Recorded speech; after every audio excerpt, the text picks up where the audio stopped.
veče. Na kraju današnjeg programa najavljujem još jednog specijalnog gosta Kopaonik Biznis foruma.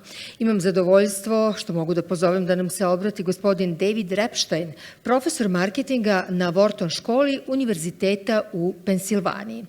Profesor Repstein je jedan od najuticajnijih svetskih stručnjaka u oblasti marketing strategije, brendiranja i marketing metrike.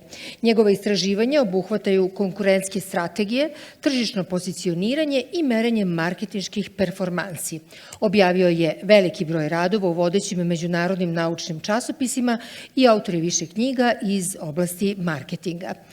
Tokom svoje bogate akademske karijere predavao je i sarađivao sa institucijama kao što su Harvard Business School, Stanford University i INSEAD.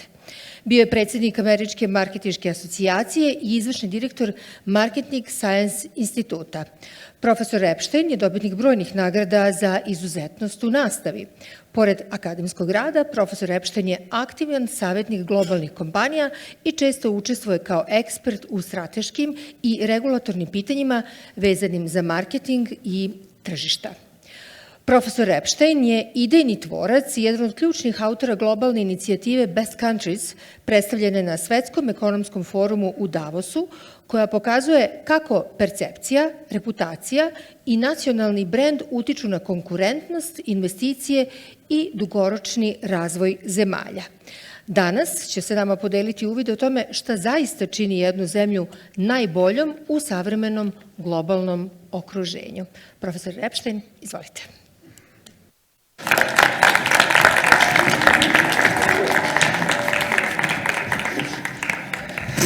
So I don't speak Serbian, so I have no idea, but I think she was talking about me. And so I'm delighted to be here and really looking forward to this session.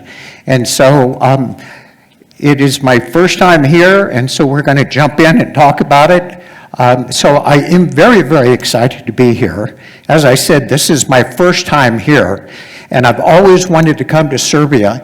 And one of the reasons is that I'm a huge sports fan, and my number one sport that I really appreciate is tennis. So my number one athlete in the world happens to be one of yours.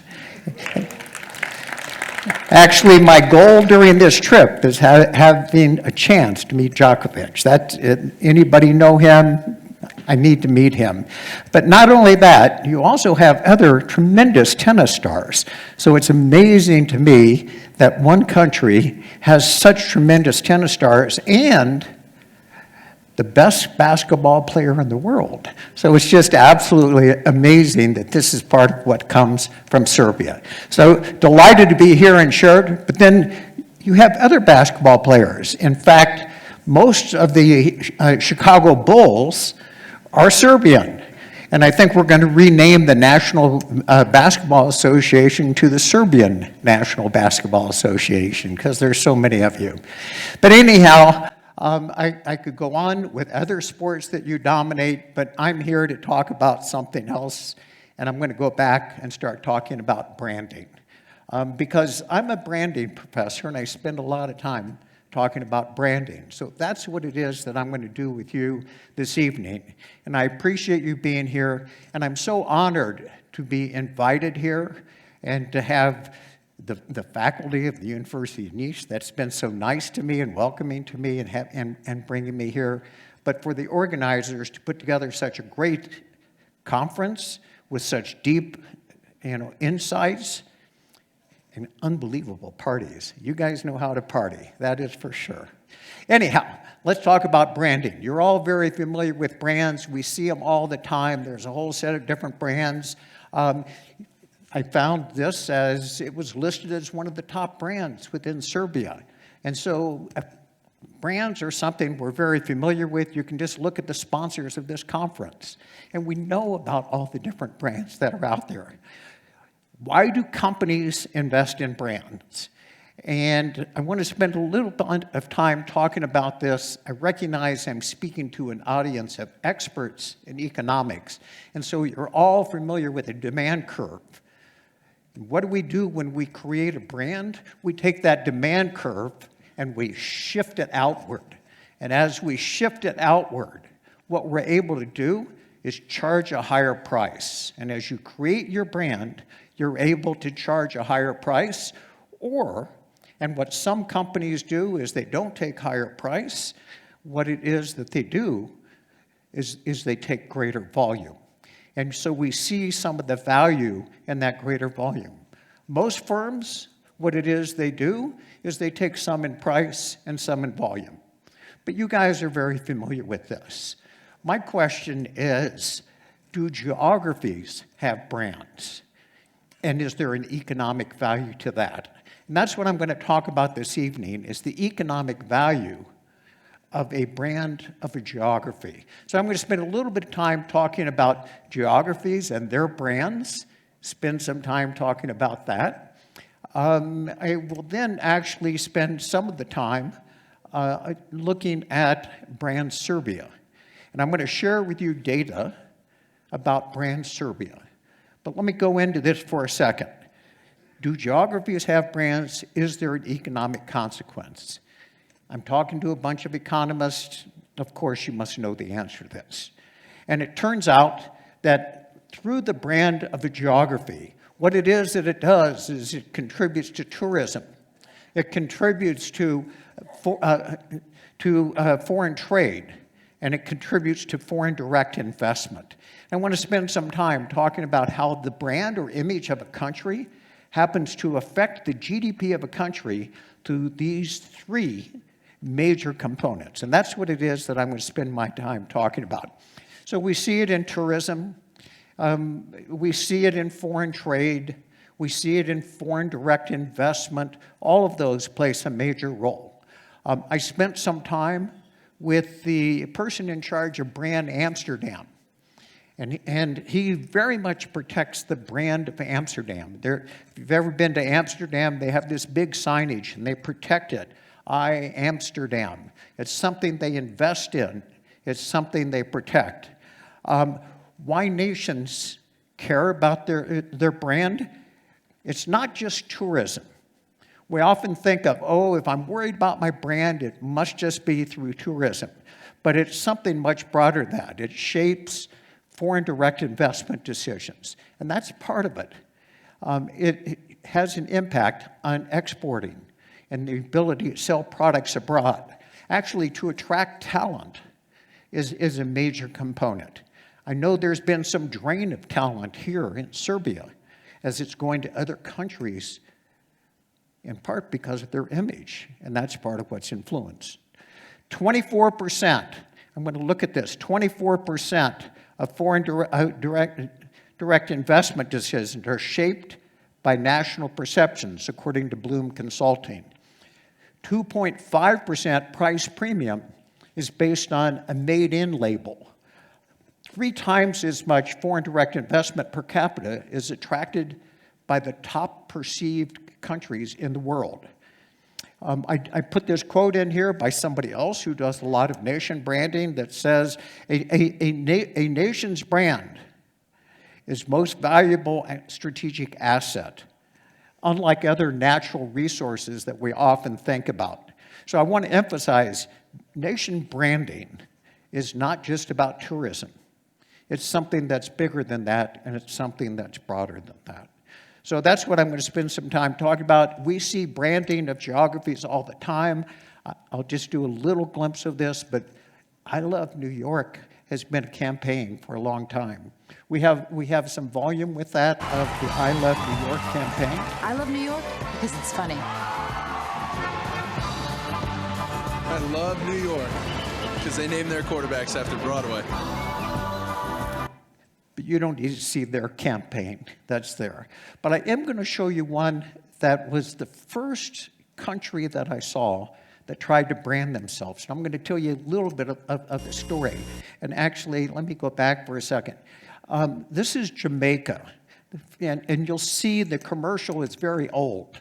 But Jamaica is a little island in the Caribbean. And their entire economy is based on tourism.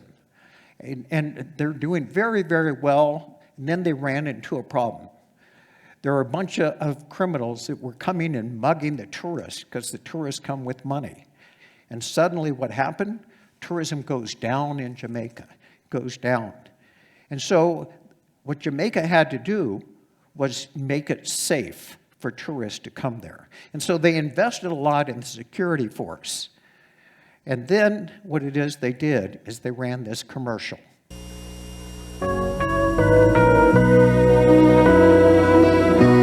Come back to Jamaica. Come back to gentility. What's old is what's new. Come back to our beauty. We want you to join us. Come back to our people. We made it for you. Come back to hospitality.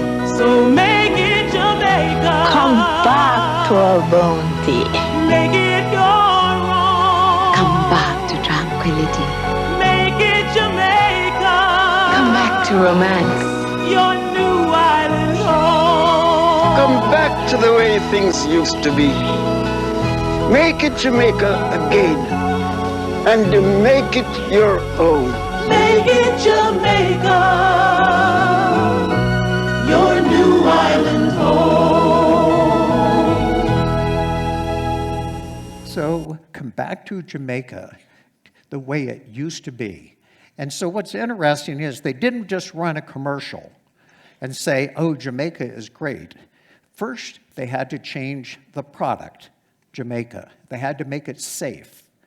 And so if what it is we're going to do is create a brand, it's not just through advertising. It is something about what's going on in the geography itself, and that's part of what they were doing. They were changing the product, making it safe for tourists to go. But then doing that is not sufficient. They needed to make people know that. And so they wanted to change perceptions, and that's why they had this particular commercial that was going on. The next one I'm going to show you just a glimmer of, which is Las Vegas. What I've discovered from Serbians, if you ever come to the United States, you go to New York, and then apparently you go to Las Vegas. Those are the two top tourist places for Serbians when they come to the United States. And what is Las Vegas? Las Vegas, what's the slogan of Las Vegas? Does anybody know? What happens in Vegas stays in Vegas, okay? You can come, you can party, nobody else is going to know about it, that's fine. They run all sorts of ads about it. If anyone present has I'm reason not to going believe to these run two through should the not ad. be wed, It's let them almost speak now or- X-rated, so I'll move on. Imagine, by the way, we have two pairs of shoes. These two pairs of shoes are identical. One of them comes from Bulgaria. One of them says made in Italy. Which are you more likely to buy, the shoe that says made in Italy or the shoe that says made in Bulgaria?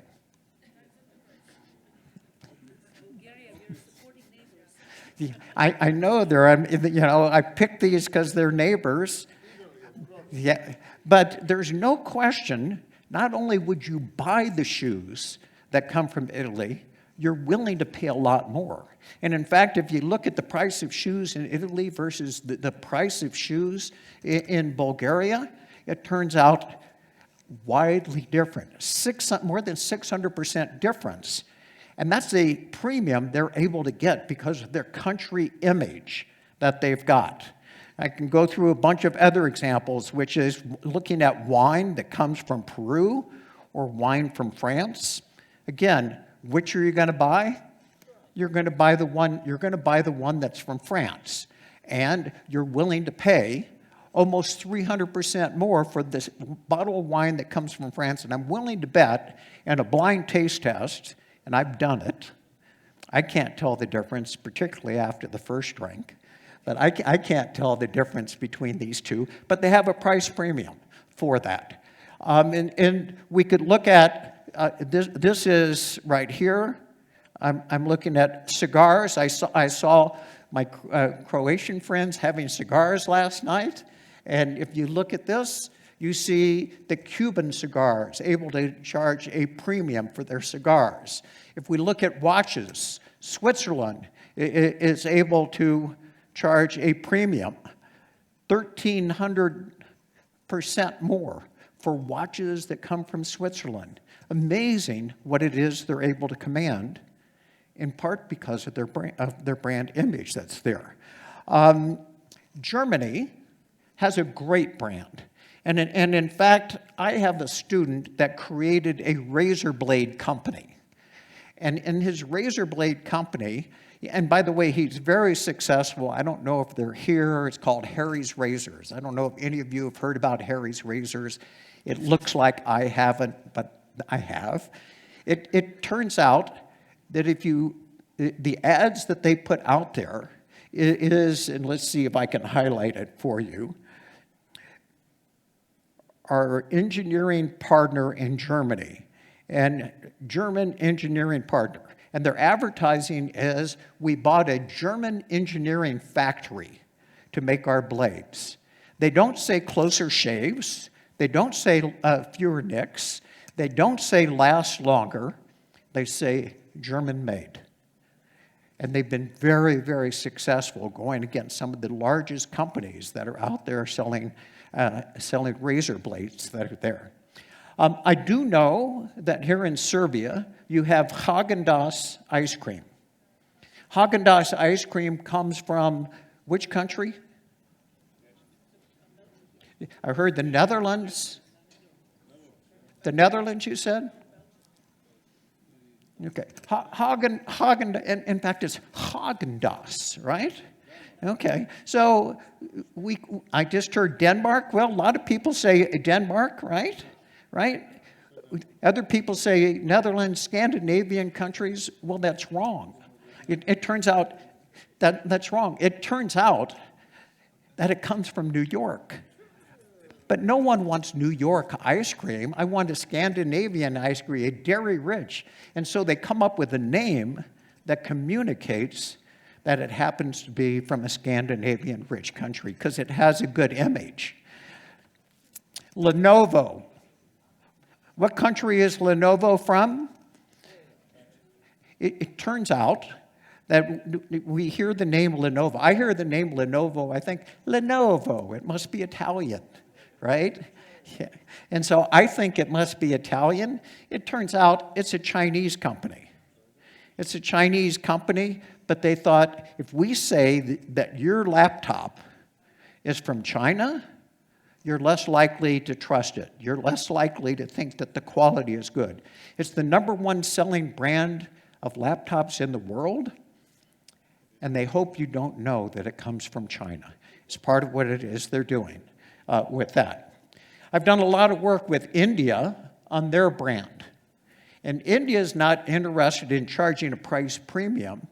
India is interested only in foreign direct investment. And so I've been working with the person in India, Amitabh Kant, who is in charge of Brand India. And he has the campaign that is Make in India.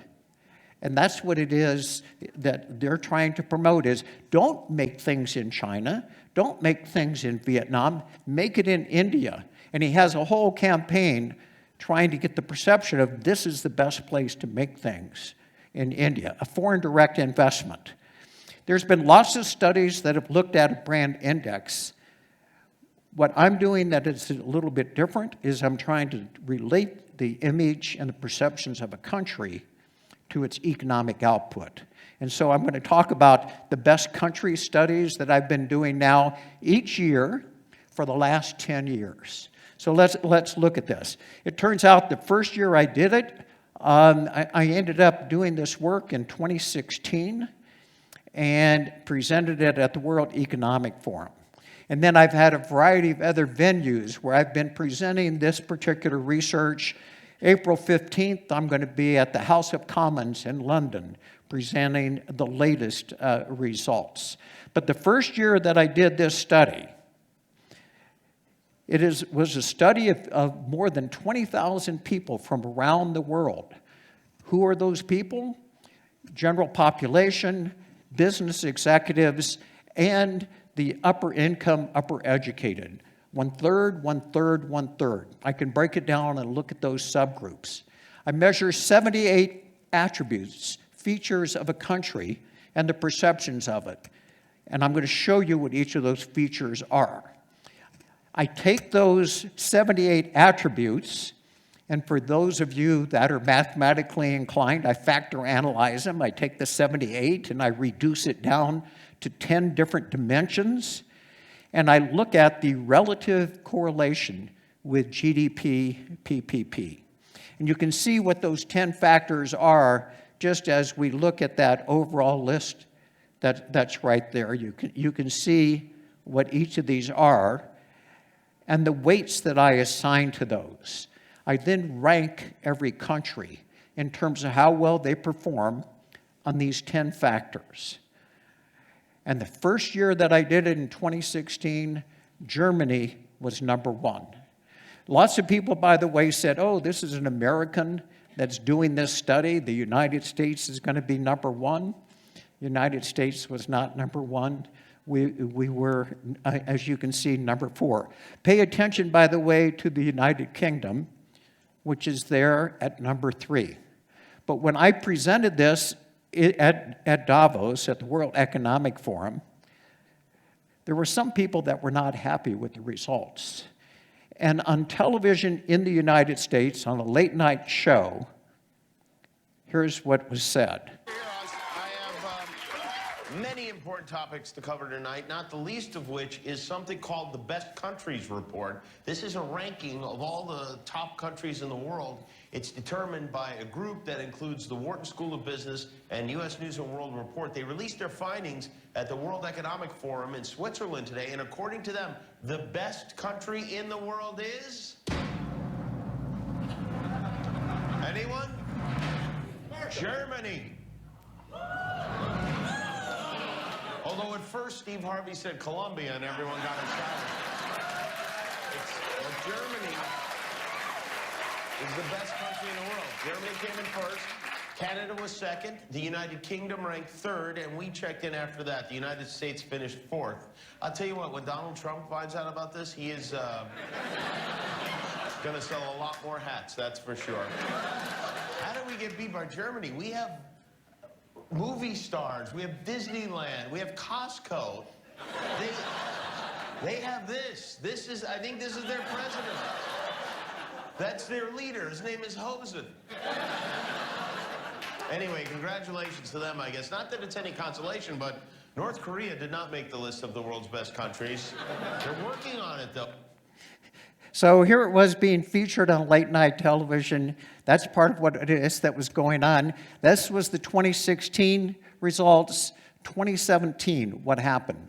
Germany fell from number 1 down to number 4. Okay, this is another test.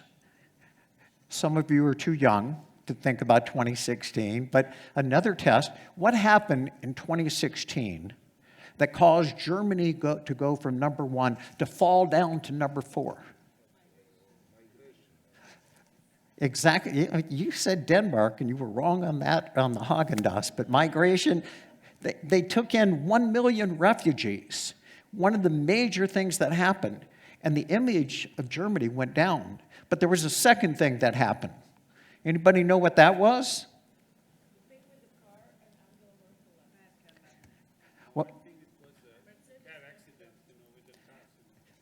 So actually, you're on the border of it. Turns out there was a Volkswagen scandal. They had been lying about their emissions. And it tainted Volkswagen, but it tainted Germany as well. And I would say, and by the way, that ended up costing Volkswagen $74 billion. And I would contend it cost Germany more than that because of what it did to the German image. And so we see Germany went down, UK is still number 3. By the way, the United States, this was right after Trump got elected. The United States fell from number 4 down to number 7. And then what it is that we see is Brexit happened, and the UK starts coming down. We continue to see the UK fall. And we continue to see this transition. Oh, let me go back for a second. Here's Switzerland. Notice Switzerland in 2020 is number 1 in terms of the brand image and its contribution to its GDP PPP. 2021, Switzerland went down. I'm going to show you what it is that Switzerland did to try and change that, but let me show you the rest of the data. And I apologize, Serbia is not on the top 10 list. Okay? I'm going to show you where Serbia is, and then I'm going to try and dodge that you don't throw anything at me. But we get to see what it is that's happened. And notice, by the way, the UK has actually, in 2023, the UK had gone all the way down to 9th from 3rd. Part of what it is that had happened to them. So here we are, 2024. And when Switzerland went down, they talked to me about it, and they decided to run a campaign to try and change that. And I think this is the last video I'm going to show you, but here it is.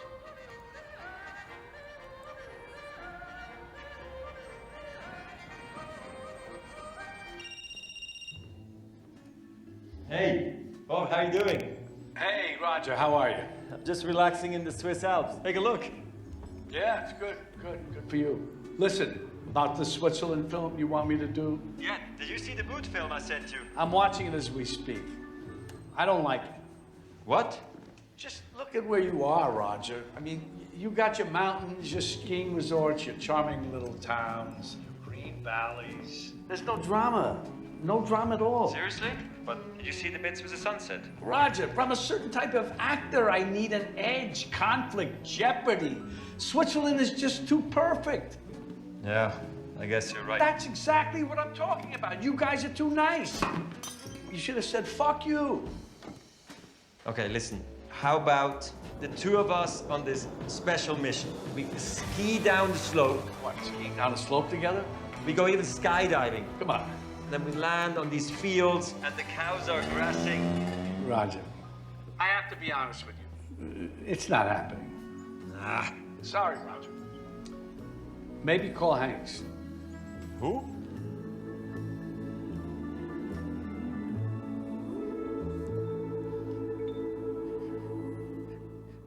So if Switzerland wants to promote itself, they take the number 2 tennis player in the world,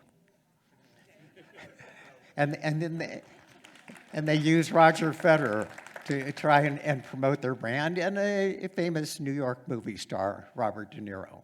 But they're trying to change their image, and they did go back up to number 1.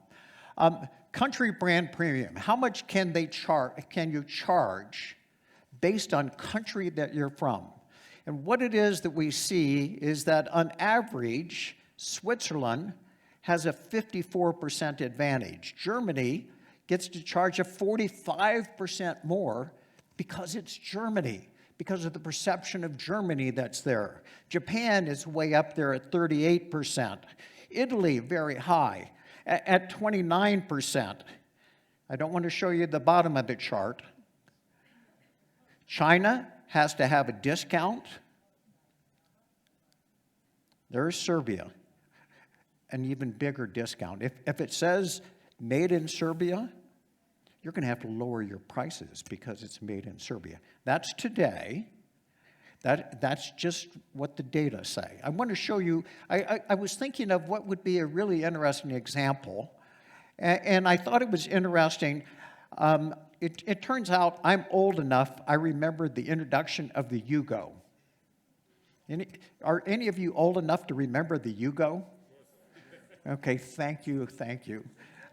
So the Yugo was introduced into the United States, and its price in the United States was almost $4,000. It was introduced in 1985. At the same time, Hyundai, a Korean brand, was introduced at just under $5,000. Yugo ended up becoming basically a late night show comedy. You know, you go, I'll stay here. You know, it was like, no, this is some car that's coming from Yugoslavia. Whereas Hyundai has continued to build and Korea build their brand, and Hyundai today is now the world's third largest automaker. Great contrast. One of the things that's happened is that Korea has really worked on their brand, and we see what the impact of that is. And I believe, and what I have on here, is this is a perception problem. I'm not sure there was any difference in the quality of the cars. There is. There is.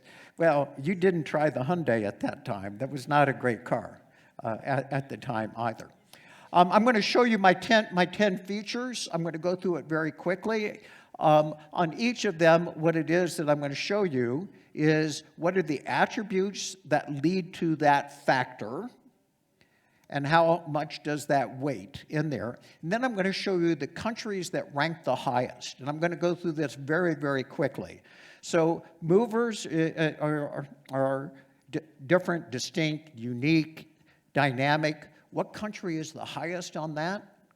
What it is that we see is the UAE, China, Qatar.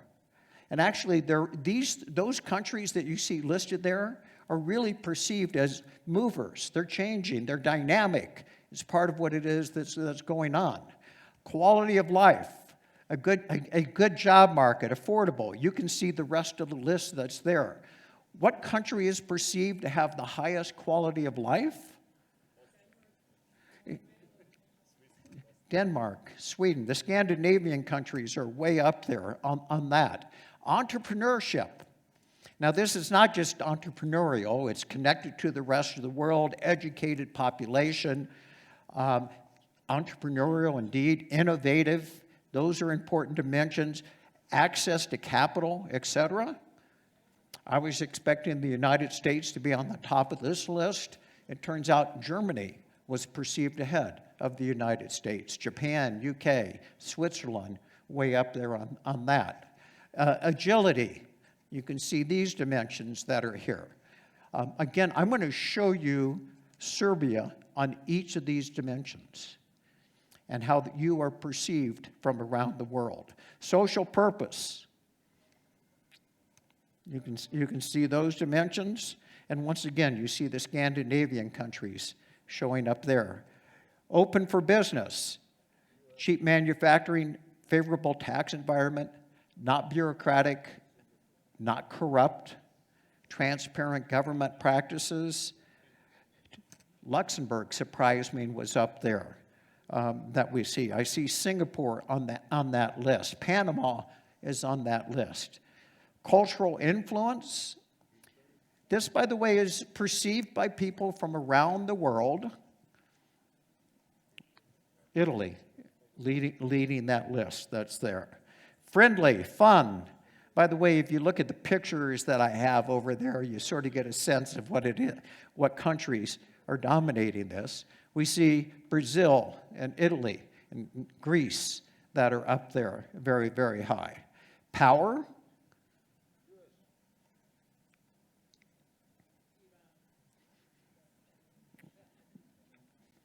Heritage.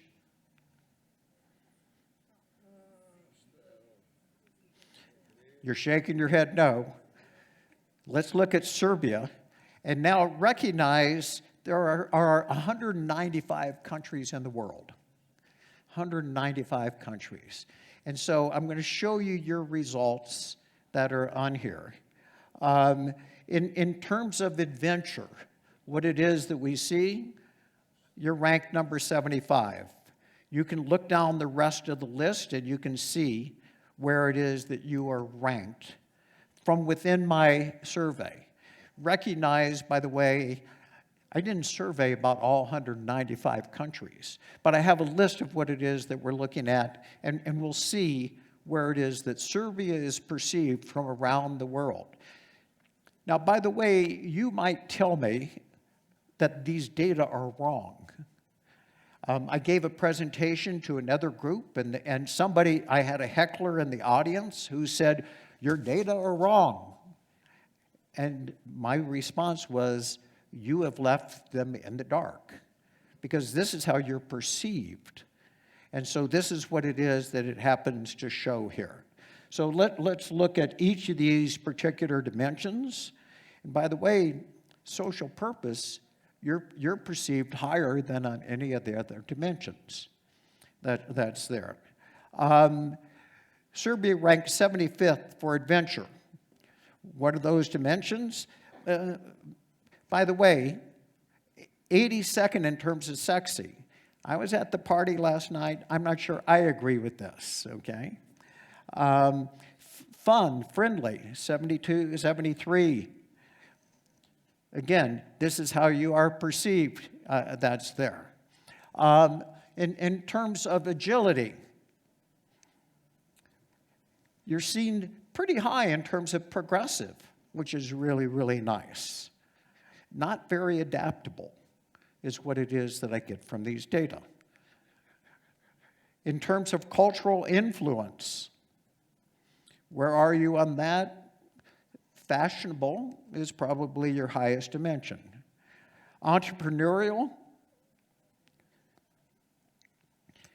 I don't know, but it says the perception is you do not have easy access to capital. Is that true? That is the perception that's out there. That's there. Heritage. So again, I'm showing you on each of the dimensions. And by the way, of all the countries, every country perceives themselves greater than people outside of that country. Every country views themselves better.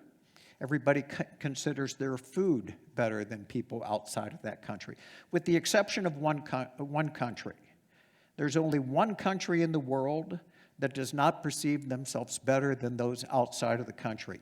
Any idea what country that is?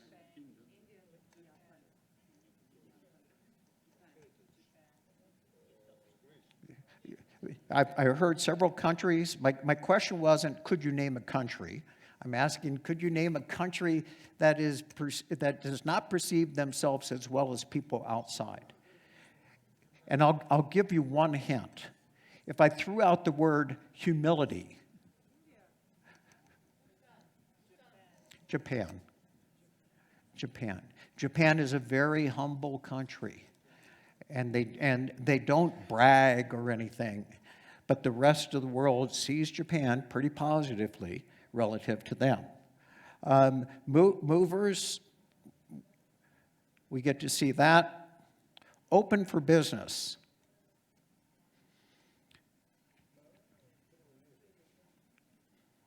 Power. Now, this one I thought was interesting here for power. This is the highest dimension for you is right here.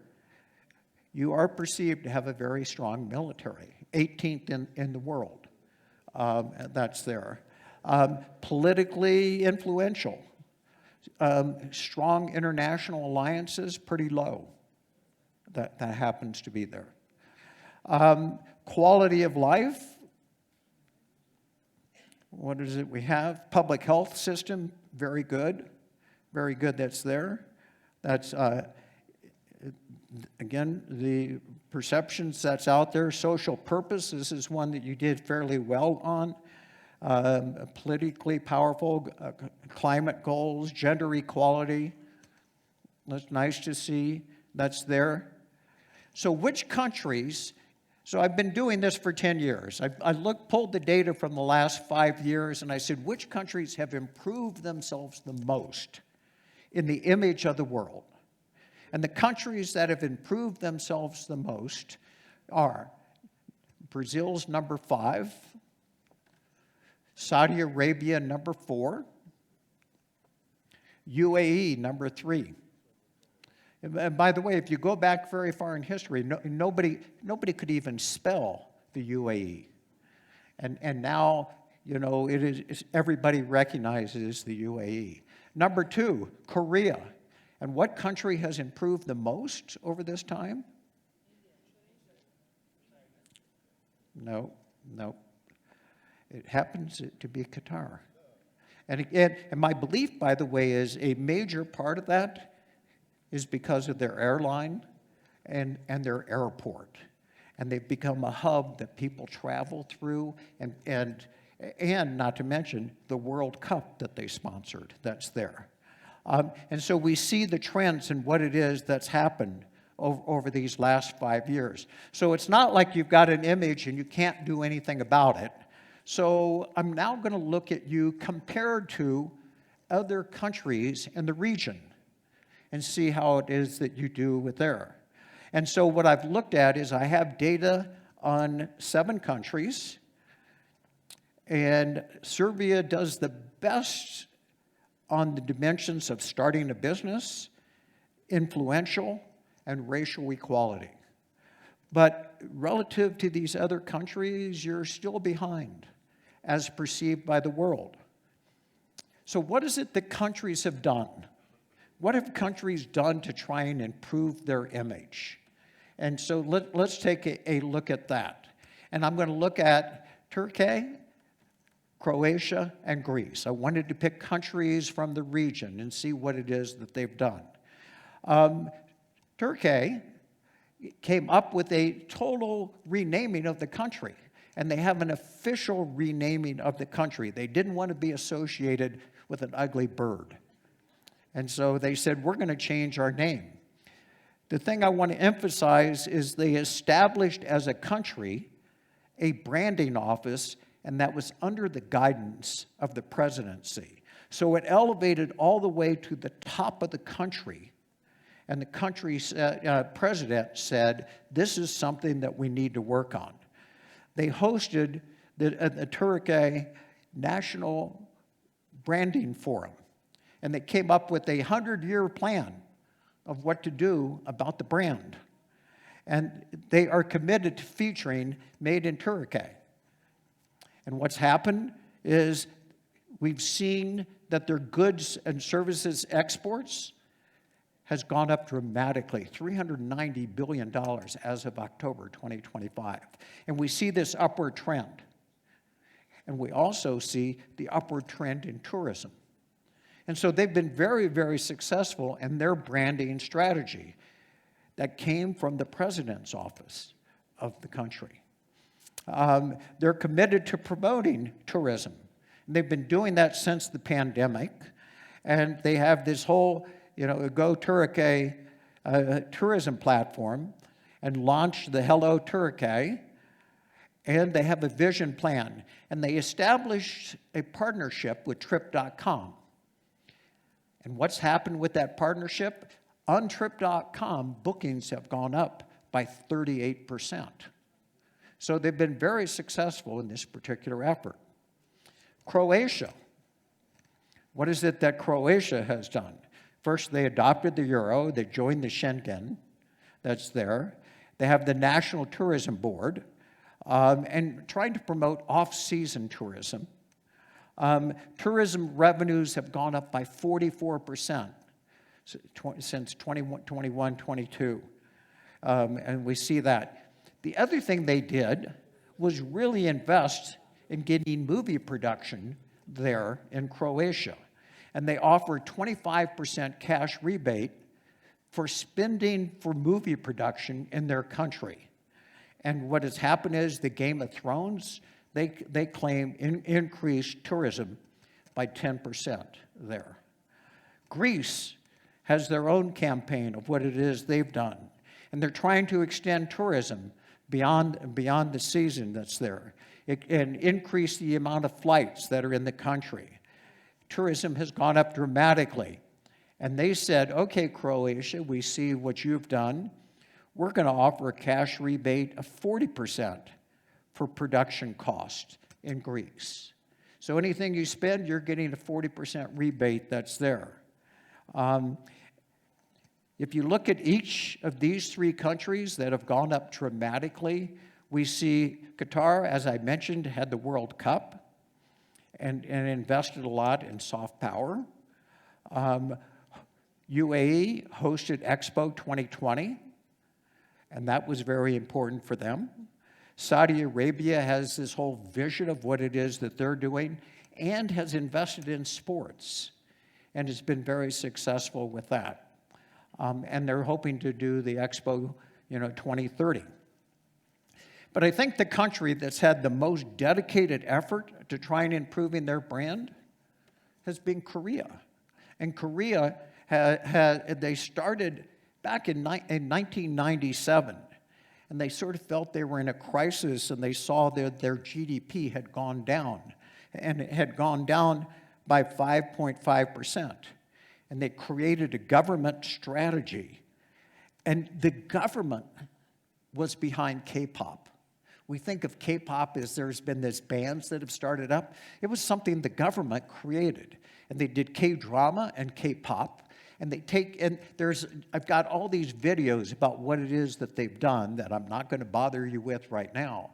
But they take kids at 5, 6 years of age, and they try and groom them to be part of the next K-pop group. And a real strategy of what it is they're doing.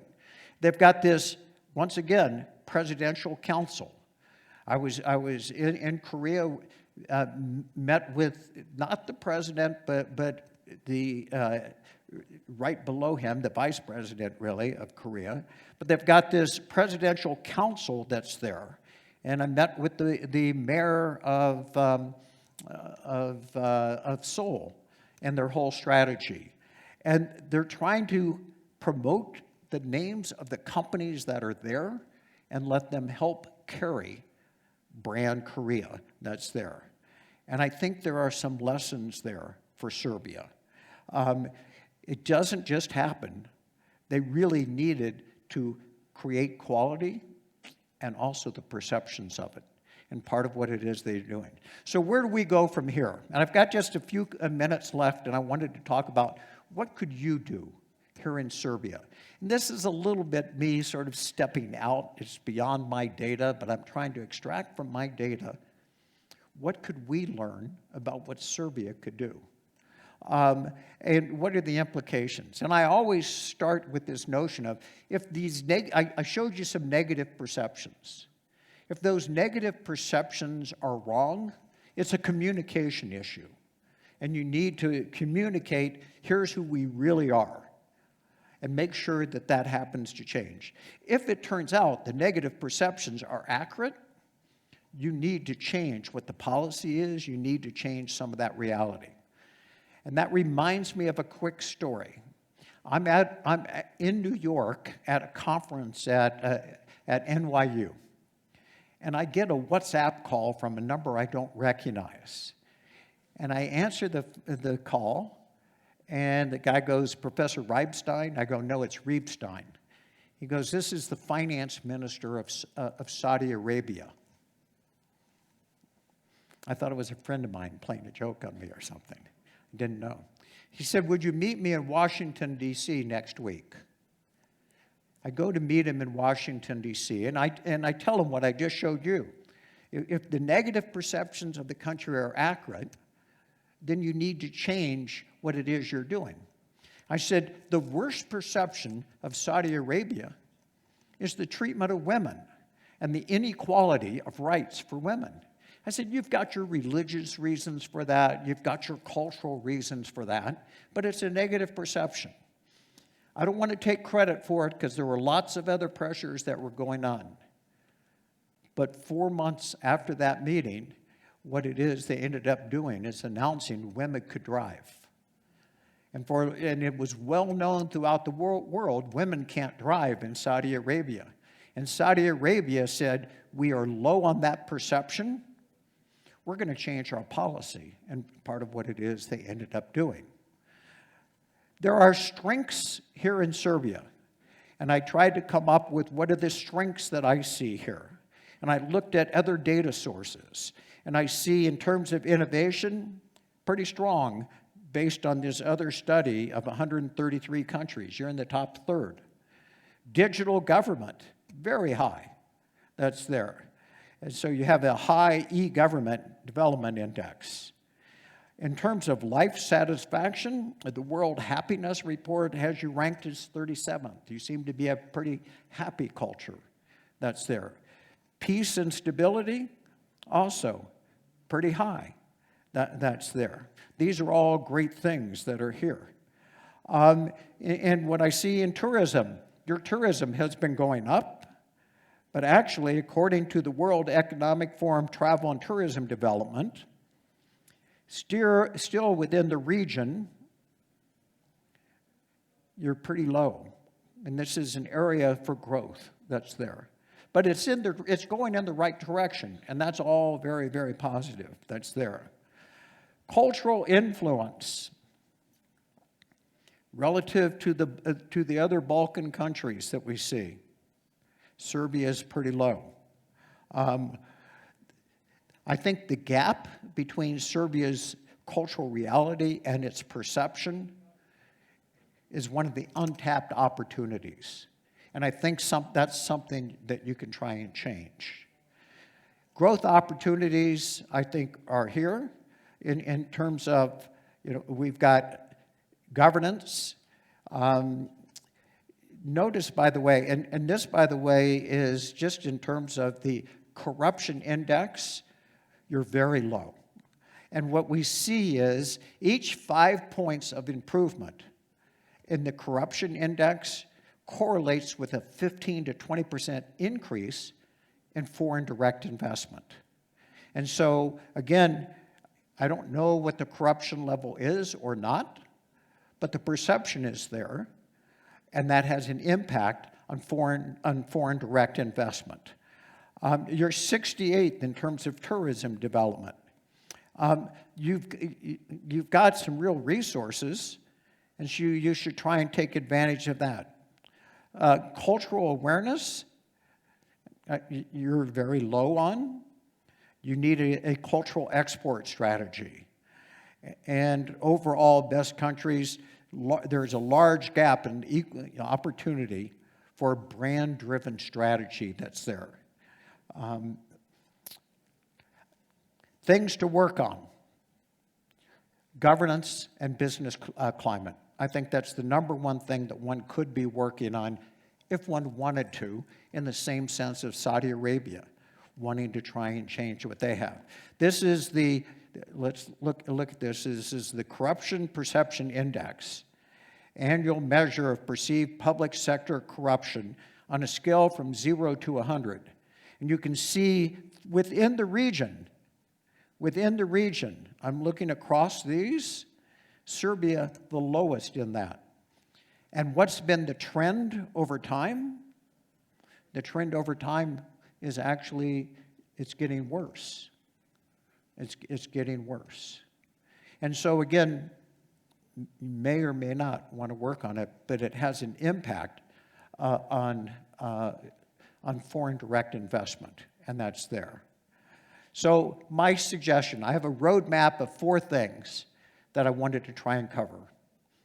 And first, establish a national brand council. Second, a governance transparency initiative. And I tried to come up with what would be a timeline of how long it would take and case studies that you could look at. And any of you that want a copy of this presentation, I see some of you taking pictures. Send me an email. I will send you my presentation. And so be glad to send that to you. Again, the Governance Transparency Index, we could look at Georgia and how they've been able to improve theirs through radical transparency and what it is that they've done. A cultural export strategy, a digital national showcase, and what I call a business ambassador network, and specific actions that you could take, and what countries have worked on these things, and how it is that they've been able to improve it. So I think there are all steps that you can follow. It's a decision of, is this what it is that you want to be doing? And it has an impact on your economy. So my belief, just like products that companies sell, is that nations have brands. Whether you like it or not, you have a brand. The perception has a direct influence on your economy, and it's something that you can work on, should you choose to. There are actions that you can take that will affect your brand. And I look at Serbia, I'm so delighted to be here. because I think there's so much potential here. There's so much potential. By the way, my next set of data is coming out on April 15th. And I can't wait to see what the latest perceptions are of Serbia. And more importantly, I'm interested in 2027 and what those perceptions are and how you've been able to make changes. And so that's what it is that I'm looking for. And so for you to alter your perceptions, it's repositioning the country to change those perceptions, either through action or through communication. And that's it. And so thank you. I appreciate you having me here very much so. Thank you.